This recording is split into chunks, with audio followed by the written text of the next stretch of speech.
बहुजन संघटक या चॅनलने मी बुद्धाकडे कसा वळलो हे मनोगत व्यक्त करण्याकरता येथे बोलवले.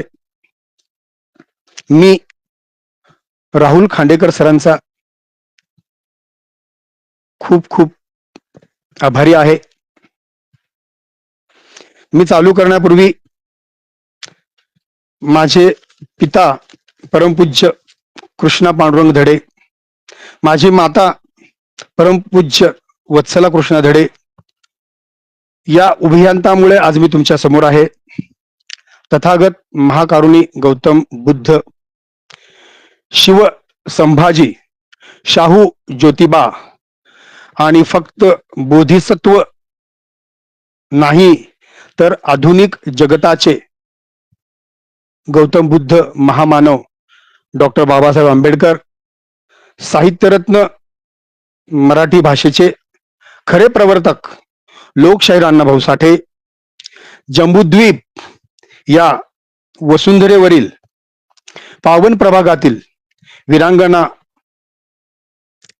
वीर, राष्ट्रमाता, राष्ट्रपिता, राष्ट्रभक्त, ज्ञात अज्ञात समाज सुधारक यांच्या पवित्र विचारांना चिरंतन अभिवादन करत मी बुद्धाकडे कसा वळलो या माझ्या मनोगताकडे येतो. बालपण हे सोलापूर शहरातील डॉक्टर बाबासाहेब आंबेडकर नगर, गुरुनानक नगर जवळच्या भागामध्ये असलेल्या वसाहतीमध्ये जात होते. वडील पोलीस असल्याने कधी त्यांच्या सरकारी निवासस्थानी तर कधी पैसे बचती करिता वडील परत आम्हाला आंबेडकर नगर या घरात घेऊन जात असत.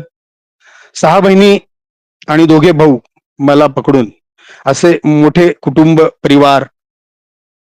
वडील 1979 मध्ये हृदयविकार या आजाराने गेले व जी फरफट चालली होती त्यात जणू भरच पडली होती वडील गेल्याने. आईने वेळ प्रसंगी चिकू बोरे विकली, पण आम्हा उरलेल्या 3 भावंडांना म्हणजे मी स्वतः देवीदास धडे, माझा मोठा बंधू पांडुरंग धडे आणि आमच्या दोघांच्या मधवी आमची बहीण राजश्री धडे यांच्या शैक्षणिक प्रगती करता किंवा शैक्षणिक साहित्य करता कुठलीही अडचण माता माऊली वत्सला हिने जाणवू दिली नाही. त्यातच खरं आजच्या या दिवसाचं गुप्त किंवा गुपित लपलं आहे असं म्हणलं तर इथे अतिशयोक्ती होणार नाही.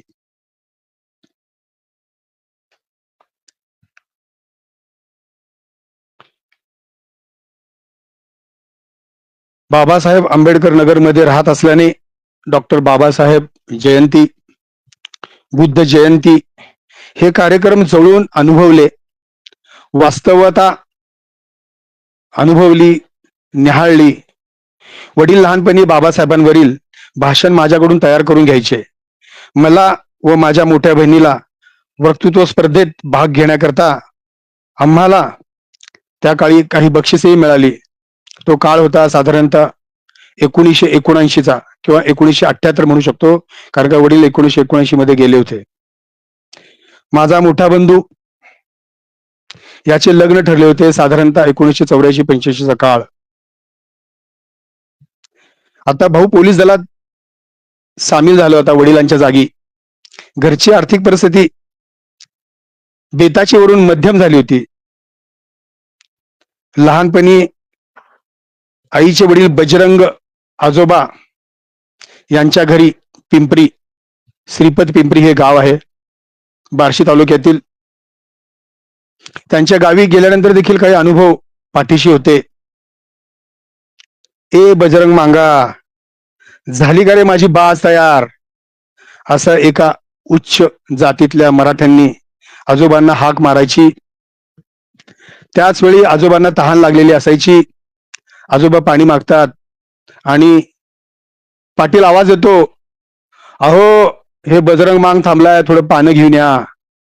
आणि त्या मराठा सभाच्या स्त्रीने पाणी देण्यासाठी तांब्याची धार जेवढी जमेल तेवढी तोंडापुरून पासून म्हणजे आजोबांच्या तोंडापासून वरती धरायची. अगदी उंचीवरून पाणी पिण्यासाठी लागलेली ती धार. मनात असं यायचं की वडील पोलीस होते, आर्थिक परिस्थिती सुधारली, परंतु सामाजिक परिस्थिती अजूनही जैसे थे होती. स्वातंत्र्य नंतरचा काळ होता, तरीही एवढी बिकट परिस्थिती ग्रामीण भागामध्ये असायची. यावेळी मन गलबलून जायचं. आईने ठरवले आता मोठ्या भावाचे लग्न करायचे आणि मग लग्नाच्या अगोदर खंडोबाचं जागरण गोंधळ झालं पाहिजे. या जागरण गोंधळाच्या प्रसंगात लग्नापूर्वी घरात झालेला जागरण गोंधळ हा प्रसंग अगदी जसाच्या तसा माझ्या मनात ठासलेला आहे. तो कोरला गेलेला आहे असं म्हटलं तरी चालेल. प्रसंग अतिशय भयंकर होता. भाऊ, त्याचं वय साधारणतः 24 वर्ष 23 वर्ष.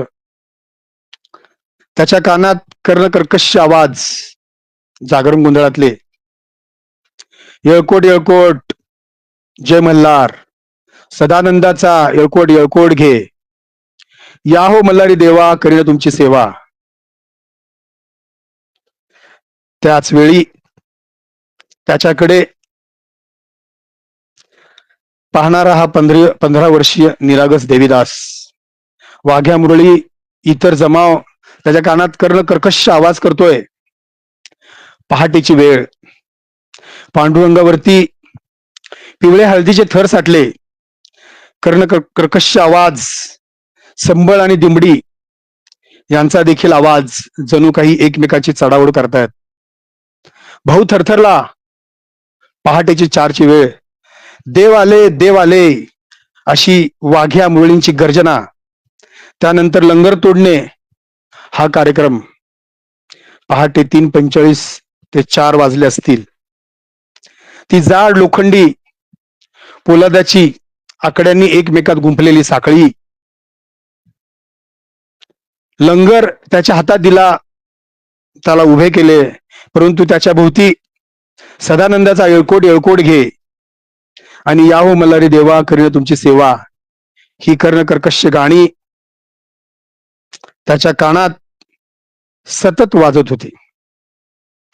त्यानंतर मुख्य वाघ्याने ही साखळी म्हणजे ही साखळी लंगर किंवा हा साखळी लंगर कसा तोडायचा हे 15 मिनिटाचे प्रशिक्षण त्याच्या कानात दिले.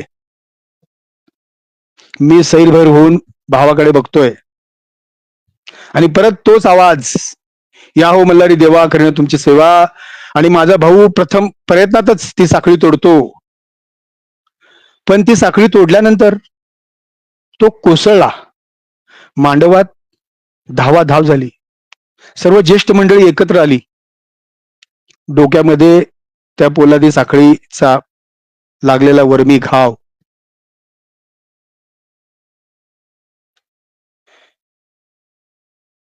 आणि तो कोसळलेला उठणार कसा? कारण विज्ञानाचा आधार घेऊन गेलेली ती मजबूत पोलादी साखळी त्याच्या डोक्यावर आदळली होती. तो रक्तबंबाळ झाला होता. निरागस देवीदास भांबावला होता. आता त्याच्या मनात द्वंद्व चालू झाले. 2 बोकडे आणली होती, नाहीतरी 100 ते 150 पै पावणे सो कॉल्ड. या देवांनीही रात्री त्या बोकडांवरती ताव मारला होता. त्याच्या डोक्यात आदळणारी ती पोलादी साखळी हवेतच का थांबली नाही, का थांबू शकली नाही, किंवा ती त्याच्या बाजूला का न पडली नाही? देव जर आहे तर असे अघटित का घडू शकले? आणि त्या देवाने इतर माणसांना सुरक्षित ठेवणे तर सोडा, पण ज्या माझ्या भावामध्ये त्याने प्रवेश केला होता तो देव स्वतःला सुरक्षित ठेवू का शकला नाही? हे सत्य बालपणात गवसले. माझा भाऊ कालांतराने प्राथमिक वैद्यकीय उपचारांनी बरा झाला, पण मनावर झालेला तो घाव गेल्या 10-15-20 वर्षामध्ये थोडासा विरघळला, किंवा त्या घावातून मी बाहेर आलो असं म्हणायला हरकत नाही. 10वीला प्रथम श्रेणीतच पास झालो. आर्थिक परिस्थिती बेताची असल्यामुळे पदविका यांत्रिकी या शैक्षणिक पाठ्यक्रमात जायचे ठरले, पण त्यावेळी जे काही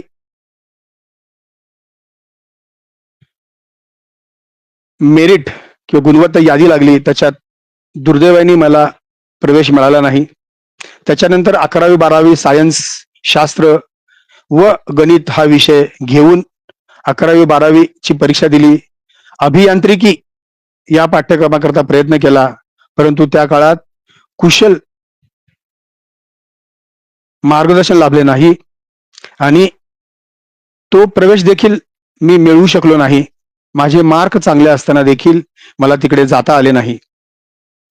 तदनंतर परत शासकीय तंत्रज्ञान सोलापूर येथे पदविका यांत्रिकी करून पुण्यात पोटापाण्याचा प्रश्न घेऊन पिंपरी चिंचवड महानगरपालिकेमध्ये भोसरी या भागामध्ये मी आता स्थावर झालेलो आहे.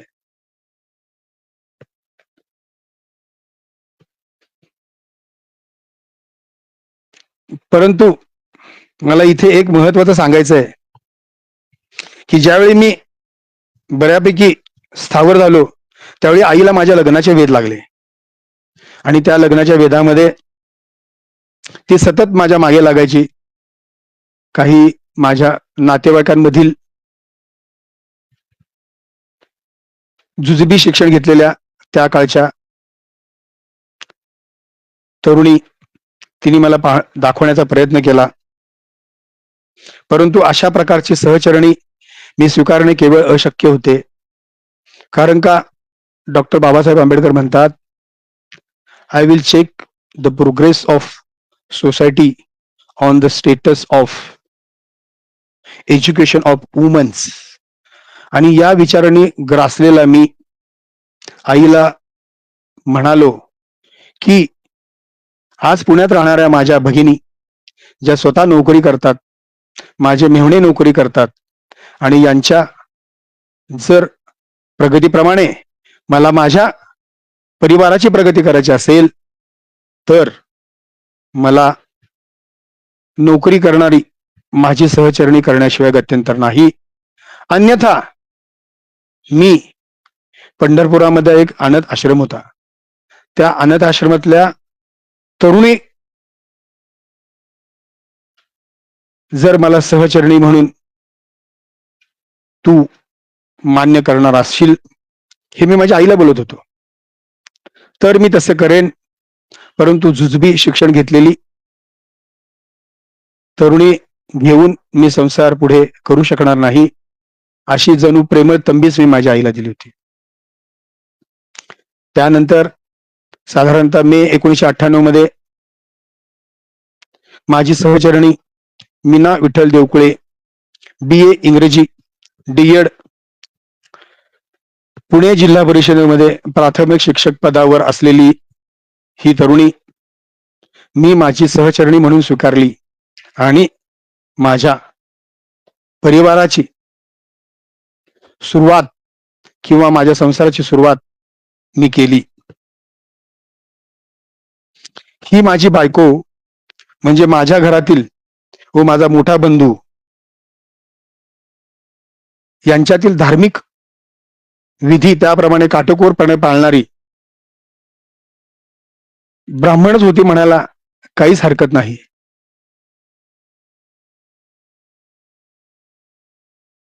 परंतु मला याच्यामध्ये ब्राह्मण आणि ब्राह्मणवादी विचार याच्यामध्ये मोठी तफावत आहे हे इथे मला सांगायचे आहे. व तिच्यावर झालेल्या बालपणी संस्कारामुळे काही अतर्कशील प्रवृत्तींचा पिच्छा सोडविण्यास ती अजूनही यशस्वी झाली नाही.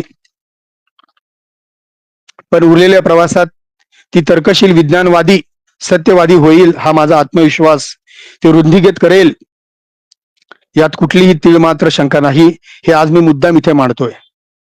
आम्ही उभयंतांनी 2000 मध्येच 1 BHK घेतला होता. त्यावेळी देखील ग्रहशांती, सत्यनारायण पूजा करण्याला तसा माझा विरोध होता, परंतु मी एवढेही म्हणालो मिसेसला की ब्राह्मणाला देणारी दक्षिणा याला काय वेगळा फाटा देता येईल का. परंतु हे सगळं कन्व्हिन्स करण्याकरता मी अयशस्वी झालो. माझ्या घरातल्या मोठ्या बहिणी, काही ज्येष्ठ मंडळी यांचा ऐकून सर्व सोपस्कार करून त्या फ्लॅटमध्ये मी राहायला आलो. घराच्या बाजूलाच एक कुलकर्णी नावाचे सद्ग्रस्त राहत. त्यांचे कुटुंब होते. घरातील कठोर शिस्तीचे पालन करावे अशी माझी सदोदित इच्छा आहे असते, याच्या पुढेही राहणार. त्यातून भार्गवी नावाची मोठी कन्या माहिती तंत्रज्ञानातील पदवी घेऊन ज्येष्ठ अभियंता म्हणून एमडॉक्स नावाच्या बहुदेशीय आस्थापनेत काम करते, याचा मला विशेष अभिमान वाटतो. अभ्यासापर्यंत म्हणजे भार्गवीला उठवण्यापासून ते तिचा शाळेत जाऊन परत आल्यानंतरचा जो पाठपुरावा आहे, तो पाठपुरवठा करताना माझा आवाज श्रीयुत कुलकर्णी यांच्या घरात जायचा. आणि ते नेहमी मला भेटले की म्हणायचे, माझ्या बायकोला पण म्हणायचे की अहो, भार्गवीला जे 82% पडले ना, त्याच्या 10% धडे साहेबांचे आहेत. मनोमन बरं वाटायचं की मुलं आपण योग्य पथावरती आणतोय. त्यानंतर दुसरी कन्या उत्कर्षा ही आता सध्या फिजिओथेरपी या शैक्षणिक पाठ्यक्रमात प्रवेश घेत आहे. मुलगा हर्षवर्धन हा देखील पदविका AIML म्हणजेच कृत्रिम बुद्धिमत्ता व यंत्र प्रशिक्षण व विकास या पाठ्यक्रमात आत्ताच त्यांनी प्रवेश घेतला आहे. हे सर्व करत असताना माझ्या सहचरणी सोबत झालेले वैचारिक विवाद, मतभेद व त्यातून आलेली अशांतता घालविण्याकरता माझ्या सहचरणीनेच प्रथम पाऊल उचलले आणि मला साधारणतः नोव्हेंबर 2019 मध्ये विपස්සनेकरता पाठवले. त्या विपස්සनेतून माझ्यात आमूलाग्र बदल झाला व मी खऱ्या अर्थाने मनुष्य होण्याच्या मार्गाकडे, किंबहुना बुद्धाकडे वळलो असे म्हणायला काहीही हरकत नाही. विपස්සनेचे गुरुवर्य SN गोयंका यांना भारत सरकारकडून 26 जानेवारी 2012 मध्ये पद्मभूषण हा नागरी सन्मान देऊन गौरवित करण्यात आले होते. त्यांना अर्धशिशी विकाराने त्रस्त केले होते. हिंदू धर्मातील सर्व संस्कार, जीवनमूल्य स्वीकारलेले आजच्या ब्रह्मदेशातील, आजचा म्यानमार पण त्याला म्हणता येईल, सर्व मोठ्या व्यापाऱ्यांमधील, भारतीय मोठ्या व्यापाऱ्यांमधील हे भारतीय व्यापारी स्वतःच्या अर्धशिशीने त्रस्त होते. त्यांच्या एका मित्राकडून सयाजी उ बा खिन या त्यांच्या गुरूंकडे SN गोयंका गेले. त्यांनी जे ज्ञान, जी समाधी, जी प्रज्ञा स्वीकारली, ती प्रज्ञा आज देखील अगदी आत्ताच्या अर्धडोकीवाल्या मंडळी, म्हणजे अर्धी डोके असलेली मंडळी, ज्यांनी जगात युद्धाचा विचार घेऊन मानवी नीतिमूल्य गुंडाळून ठेवली, त्यांना त्यांच्या अंधारमय आयुष्यात एक प्रकारची वात म्हणून तेवत राहत होते, ह्याच्या पुढेही राहतील. जे तत्वज्ञान सयाजी उ बी खिन यांनी त्यांच्या गुरुकडून घेतले, त्यांचे गुरु जे कोणी असतील ते ज्ञान केवळ गौतम बुद्धाकडून प्राप्त झाले असे पुरावे देखील आता आहेत. आणि जगातील SN गोयंका यांच्या जवळजवळ 400च्या वर संस्था आज तागायत अव्याहतपणे मानवी नीतिमूल्य उंचावण्याचे कार्य करत आहेत. आणि तो दिवस दूर नाही की पूर्ण जग बुद्धमय झाल्याशिवाय राहणार नाही, यात तथ्य आहे. आज तथ्य आणि सत्य यातील फरक मी तुम्हाला सांगू इच्छितो. तथ्य हे त्या काळातील घटना, त्या काळातील सत्य आणि घटनेला संबंधित असलेली माहिती मांडणे याला तथ्य म्हणतात. व सत्य हे मानवी जीवन चालू झाल्यापासून जन्म घेते, पण मानवी मृत्यूपर्यंत देखील ते वृद्धिंगित होत जाते. मानवी मृत्यूपर्यंत ते सत्य वृद्धिंगत होत राहते. त्याचा मृत्यू होणे हे केवळ अशक्य आहे. आणि आजचे तथ्य उद्याचे सत्य असू शकते, म्हणून जग पूर्णपणे बुद्धमय होऊ शकते. हे सत्य आहे. आतापर्यंत मी बुद्धाकडे कसा वळालो हे सांगण्यात मी तुम्हा प्रेक्षकांना, श्रोत्यांना यशस्वी झालो असेल असे मानतो. व आता थोडेसे मानवी तत्वज्ञानाकडे येऊ इच्छितो. आपणा सर्वांना हे ज्ञात आहे की पृथ्वीवर आपण निर्जन भागात प्रवास केल्यानंतर आपल्या लक्षात येईल हजारो किलोमीटरचा जंगलातील प्रवास, हजारो किलोमीटरचा बर्फाच आच्छादित असलेला जमिनीवरील प्रभाग, त्याच्यावरचा प्रवास, जलप्रवास, जेथे मानवी जीवन नाही तेथे एकही मंदिर, एकही गुरुद्वार, एकही आग्यारी, एकही चर्च, एकही मस्जिद, एकही मंदिर, एकही विहार नाही. याचाच अर्थ असा आहे की मानवी नीतिमूल्य जपण्याकरता त्या त्या भागामध्ये जी काही सुशिक्षित मंडळी एकत्र आली आणि भीतीपोटी इतर अशिक्षित बांधवांना देवाचे भय घालून आपण कसे जगावे याच्यावरती नेहमी अवास्तविक,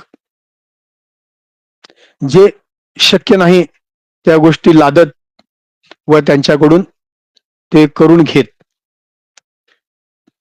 मला इथे आणखी एक महत्वाची गोष्ट सांगायची. या जगात साधारणतः 4 प्रकारची माणसं असतात. एक अंधारातून अंधाराकडे जाणारी,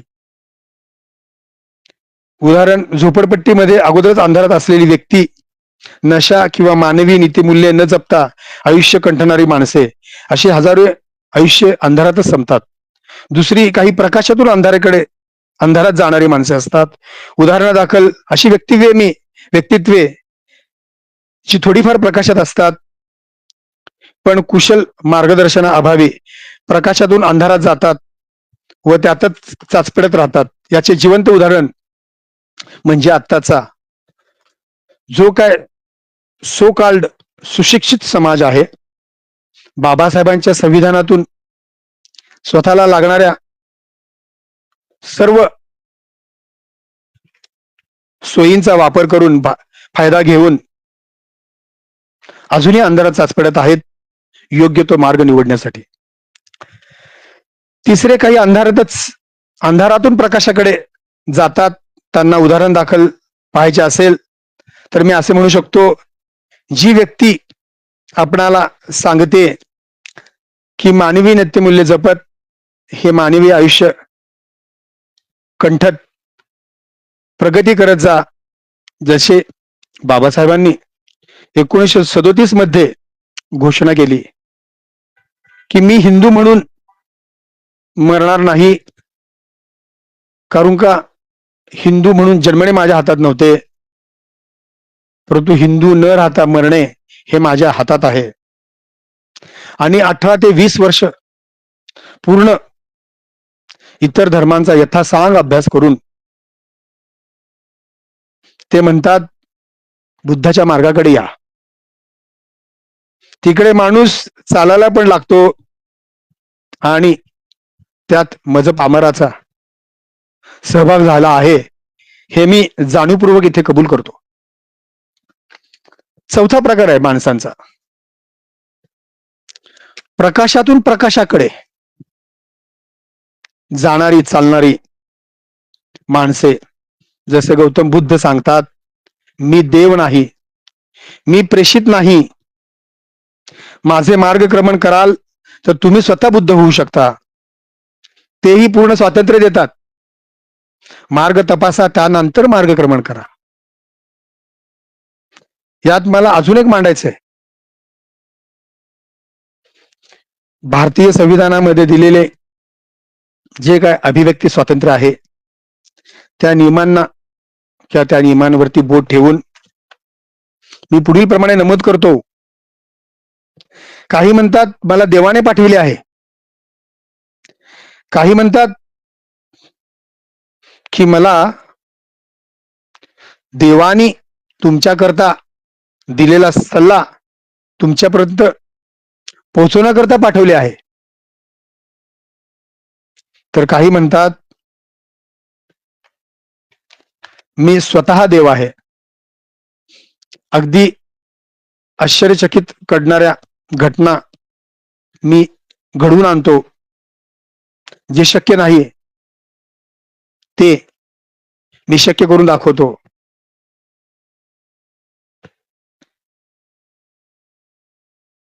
मी स्वतः देव आहे. मला येथे आज इथे नमूद करायचंय, Buddha is prophet of all intellectuals on the earth. याचा अर्थ असा आहे की जगातील सर्व बुद्धिमान लोकांचा मी मार्गदाता आहे. तो मार्ग स्वीकारा, परंतु तपासून स्वीकारा. अत्तदीप भव, स्वयं प्रकाशित व्हा, नंतर स्वीकारा. मला हे आवर्जून सांगायचे आहे, मार्गदाता तर बुद्ध आहेतच, पण आपण मार्गीकृत होणे हे आजचे सत्य आहे. खरा मानव याच्याकडे वळतो जसे आताचे म्हणजे अगदी मागच्या आठवड्यात निवर्तलेले रतन टाटा, जे स्वतः फारसी धर्माचे होते, परंतु गौतम बुद्धाच्या विचारांना त्यांनी अंगीकृत केलं होतं. मी तर म्हणेल आत्मसात केलं होतं.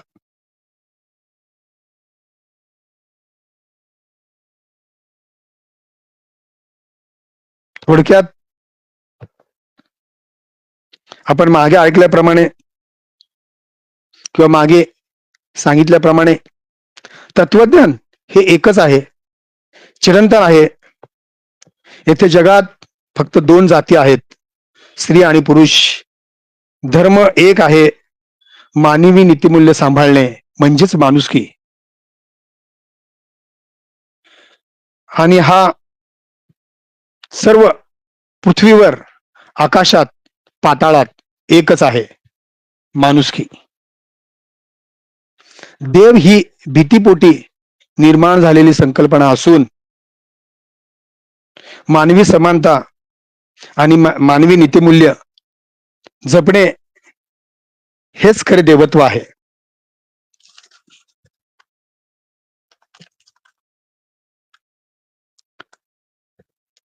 बुद्धाच्या धम्मातील प्रतीक किंवा प्रतीके जर आपण तर्कशील विचार केला तर याची उत्तरे आपल्याला अशी मिळू शकतात. शंकर ध्यानस्थ आहे, समाधी तशी लावली पाहिजे प्रत्येक मानवाने. त्याच्या डोक्यावर शीर्षस्थानी चंद्रकोर आहे. समाधीने तुमचा चेहरा तेजोमय होऊ शकतो. जटेतून शांत शीतल गंगा वाहत आहे. कुठल्याही प्रसंगात मानवाने डोके शांत व थंड ठेवले पाहिजे. गळ्यात नाग आहे, मानवाने प्रतिकूल परिस्थितीमध्ये भयापासून दूर राहावे. तिसरा डोळा म्हणजे प्रतिकूल परिस्थितीमध्ये प्रसंगाचे त्रयस्थ होऊन त्या प्रसंगाचे गांभीर्य ओळखणे. हातात त्रिशूल आहे, वेळ प्रसंगी स्वरक्षणाकरता प्रशिक्षण घ्या. जवळ नंदी आहे, प्राणी मात्रावरती दया करा. भूतदयेमध्ये विश्वास ठेवा. पण बहुतांश मानव भांग प्रश्नावरती प्रेम करतात. हे आजचं सत्य आहे. गणेश हे देखील बुद्धाचं प्रतीक आहे असं म्हणायला मी थोडेही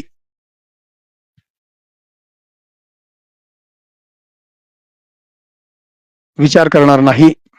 कारण गणेशाचे कान मोठे आहेत, इतरांचे जास्तीत जास्त ऐका. पोट मोठे आहे, इतरांच्या चुका पोटात घाला. डोळे बारीक आहेत, प्रतिकूल परिस्थितीमध्ये एखाद्या समस्येकडे निरखून पहा. वाहन उंदीर आहे, एखाद्या प्रसंगात प्रतिकूल प्रसंगामध्ये तुम्ही त्या प्रसंगातून कसे बाहेर पडणार याच्यावरती विचार करा आणि लवकरात लवकर त्या वाहनाचा उपयोग करून बाहेर पडा. किंवा भूतदया, प्राणी मात्रावरती दया करा. आणि म्हणून कोणताही दबाव खाली न येता स्वयं मनाने बुद्धाच्या धम्मातील तत्वांना मी आज इथे शरण जातोय.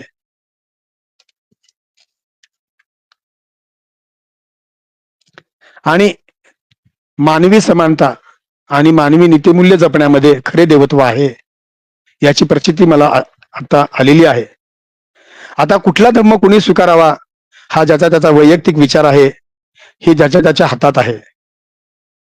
मला या प्रज्ञापीठावरून एकच सांगायचं आहे, डॉक्टर बाबासाहेब आंबेडकर हे फक्त बोधिसत्व नाहीत, तर ते आधुनिक गौतम बुद्ध आहेत.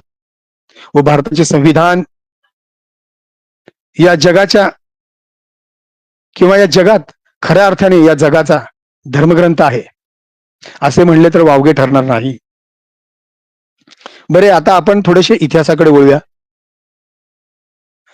आज आपण ज्या गौतम बुद्धाच्या मूर्त्या पाहतो त्या इसवी सन साधारणतः बिफोर क्राइस्ट म्हणजे BC 500, BC 5 म्हणजे साधारणतः 5 सेंचुरी, 5 म्हणजे इसवी सनापूर्वी 500 शतकं असलेले आहेत. आणि त्यापूर्वी साधारणतः आपण ज्या गौतम बुद्धाच्या मूर्त्या पाहतो त्यापूर्वी अशा 28 गौतम बुद्ध होऊन गेले असा इतिहास आहे. जर आपण साधारण विचार केला, एखाद्या गौतम बुद्धाला एक 80 वर्षाचे वय लाभले आणि 80 गुणिले 28 तर साधारणतः 2240 वर्ष गौतम बुद्धाचा विचार या पृथ्वीवरती आहे. हे आर्किओलॉजिकल सोसायटी ऑफ इंडिया या संस्थेकडे याचे पुरावे आहेत.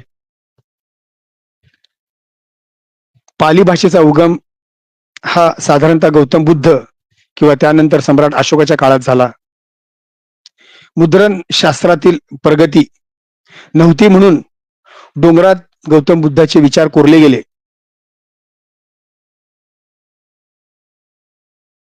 आणि आज आपण एक परिस्थिती पाहतोय 2400 म्हणजे 2024 म्हणता येईल.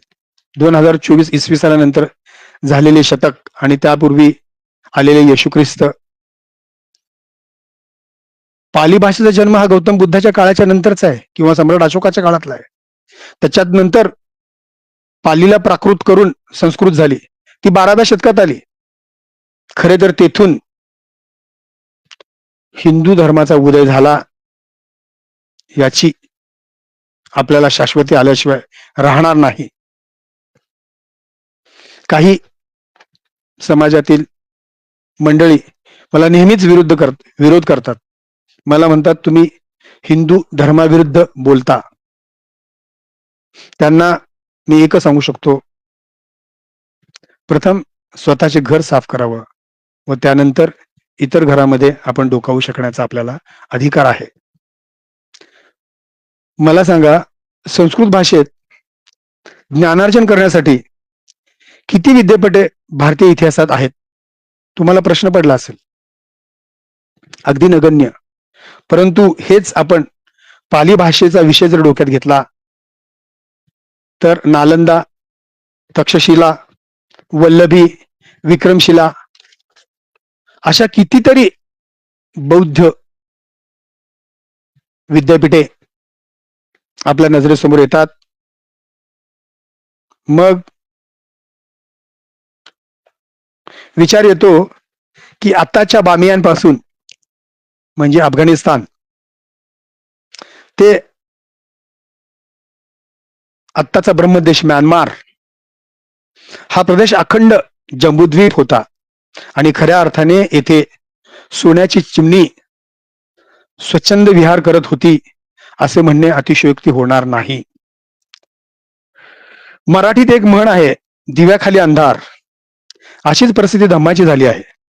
आजची लुंबिनी, आजची कपिलवस्तू, त्या परिसरात अंधारच आहे, धम्माचा अंधार आहे. परंतु जपान, चायना, मलेशिया, भारताभोवतीचे इतर देश ते प्रकाशमान झाले. ते गौतम बुद्धाचा धम्म घेऊन पुढे गेले. आणि मग मराठीत आणखी एक म्हण आहे, तुझा आहे तुझं पाशी परंतु जागा चुकलाशी. तर भारतीय नागरिक स्वतःमध्ये अंतर्मुख होण्यात विलंब लावत आहेत किंवा विलंब करत आहेत असे म्हणणे इथे वावगे ठरणार नाही. आपण प्रथमतः भारतीय आहोत, अंतिमतः देखील भारतीय आहोत. परंतु आता आपण प्रथमतः जम्बूद्वीपी आहोत आणि अंतिमतः जम्बूद्वीपी आहोत. आणि बुद्धाच्या वैश्विक तत्वज्ञानाप्रमाणे आपण वसुंधराच्या कुटुंबाचा एक प्रगत भाग असून मानवतावादी नीतिमूल्ये जपणारी एक प्रगत पिढी आहोत. आणि खऱ्या अर्थाने जय वसुंधरा प्रेमी आहोत. माझ्या वाणीला निरोप देण्यापूर्वी किंवा ही वाणी थांबवण्यापूर्वी श्रीयुत राहुल खांडेकर सर यांना एक सूचना वजा विनंती करायची आहे की एकतर्फी मनोगत व्यक्त करण्याची कल्पना खरोखरच चांगली आहे. त्याबाबत तुमचे खूप खूप कौतुक, आभार. पण जर आपण असा कार्यक्रम किंवा असा प्रयत्न केला की हे मनोगत व्यक्त करताना मुलाखत वजा प्रबोधन व ज्ञानार्जन करण्यासाठी प्रश्न उत्तरा रूपी जर हा कार्यक्रम आपण लोकांसमोर घेऊन आलो तो तर समाजातील किंवा समाजाची प्रगती आणखी चांगली होईल असे मला वाटते. मला अजून एक प्रभावीपणे इथे सांगायचे आहे की आपण अशा कार्यक्रमातील घरातील महिला यांना प्रामुख्याने आणायचं आहे. कारण स्त्रियांची प्रगती खऱ्या अर्थाने समाजाची प्रगती आहे आणि पर्यायाने संबंध देशाची प्रगती आहे असे मानणारा मी आहे. आपण या भारतात कितीतरी पंथ पाहतो, धननिरंकार असेल, ओम शांती असेल किंवा श्री श्री रविशंकर असेल किंवा जगातील मानवी नीतिमूल्ये जपणारी कोणताही पंथ असेल याचा विचार केला तर तुमच्या लक्षात येईल ते मूलतः सिद्धार्थ गौतमाचेच विचार आपणाला देत आहेत. हे देखील एक तथ्य आहे.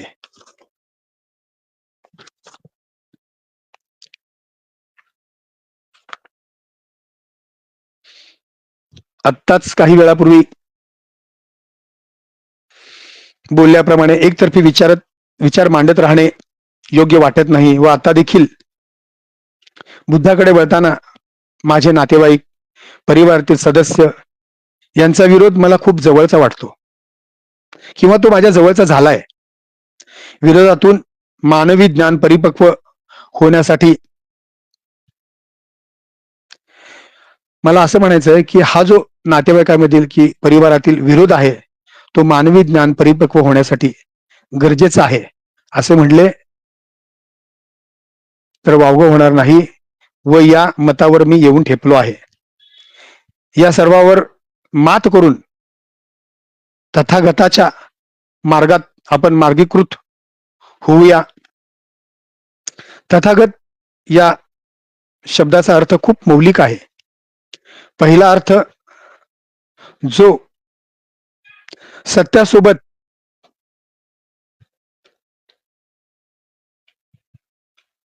तथ्याला सत्यासोबत अवगत करून देणारा असा होतो व दुसरा जो या प्रकारात चालून गेला आहे किंवा या प्रकारात चालत आला आहे म्हणजेच मानवी नीतिमूल्यांना अग्रक्रम देणारा प्रकार. दुसरे या धम्मामध्ये आपण स्थितप्रज्ञ होण्याचा प्रयत्न करू. स्थितप्रज्ञ म्हणजे अंतर्मुख होऊन सत्याचा अनुभव घेत आहे व ज्याच्याकडे निरंतर प्रज्ञेचा झरा वाहत आहे असा माणूस.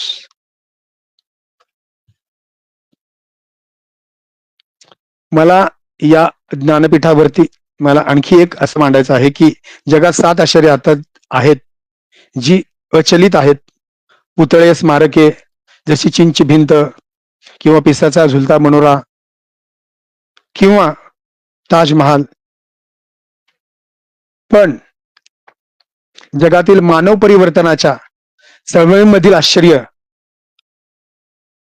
क्रमवारीत लावायचे ठरवले तर रक्ताचा एकही थेंब न सांडता साधारणतः 3,65,000 अनुयायांना माणूस होण्याकडे खऱ्या अर्थाने बुद्धाकडे वळविणे या डॉक्टर बाबासाहेबांच्या क्रांतीला जगात प्रथम क्रमांक हा भारतच काय तर पूर्ण जग देईल याच्यावरती माझा ठाम विश्वास आहे.